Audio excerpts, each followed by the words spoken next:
O ayan bago tayo magfanay sa barda, kailangan gawin muna natin ang obligasyon natin sa bahay. Kaya naman po eto, samahan nyo na muna ako na magluto tayo ng kakainin ng aking pamilya. Of course, pag di ko ginawa to, nako, baka hindi na nila ako supportahan sa aking pagiging barda fan, diba? Kaya naman po, tara, simulan na natin to, diba? Excited na rin ako na ipakita sa inyo kung paano kong lulutuin yung ating recipe for today. Kaya naman po nakita nyo na, diba, na medyo sinangag ko nga yung ulo ng hipon, diba? And then, syempre, nung medyo okay na, hinango natin para naman kasi yung katas ng hipon ay mapunta dun sa mantika. And then, pagkatapos nga niya, nag-isa na tayo ng bawang at sibuyas, diba?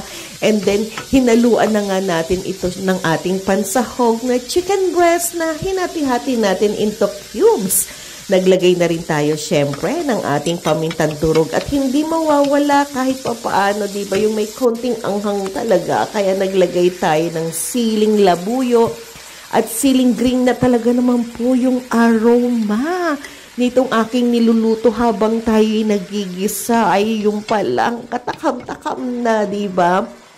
And naglagay na rin tayo ng toyo and then the oyster sauce and then syempre yung ginawa nga natin sa ulo ng hipon, diba? Ay nilagyan natin ng mainit na tubig, binabaran muna natin ito at saka natin siya dinurog-durog at kinatasan hanggang sa mawala na yung katas, diba? And then yun ang ginamit natin na pansabaw para dito sa ating niluluto, diba? At ayan na nga, kumukulo-kulo na. Lagay na natin yung ating mga gulay na medyo may katagalan sa paglambot. Pero okay lang naman din kasi kahit hindi masyadong luto ito o nakakain nga natin ng hilaw, maliban sa sayote na nilagay ko. So nauna na nga yung sayote, yung carrots, celery, and then syempre meron din tayong konti nga snow peas, diba?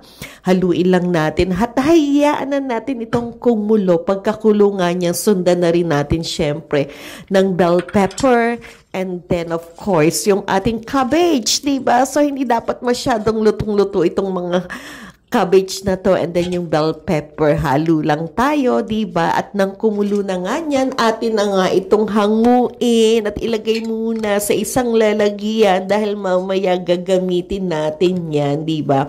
Para naman hindi ma-overcook itong ating mga gulay. And then of course, nag-ready na rin pala ako ng ating slurry o yung tinatawag natin na yung cornstarch at tinunaw natin sa malamig na tubig at saka dito hinalo sa ating sabaw. Kaya nga saucy talaga yung ating sauce, diba? Saucy nga diba? And then the technique is, hayaan mo lang mag-boil ng gusto para sa gayon hindi madaling mapanis yung ating niluluto. At ayan na nga, nilagay ko na nga yung ating rice noodles. Diba? Ayan, halu-haluin lang natin yan hanggang sa tuluyan ng ma-absorb nitong mga noodles na to yung ating sauce. Diba? Kaya ayan. And then, syempre, wag natin titigilan yung, hindi naman yung talagang na baka naman kasi madurog, diba? Itong ating rice noodles. Para lang hindi manikit sa ating kawali. At ayan, nilagay ko na nga yung ating maraming gulay.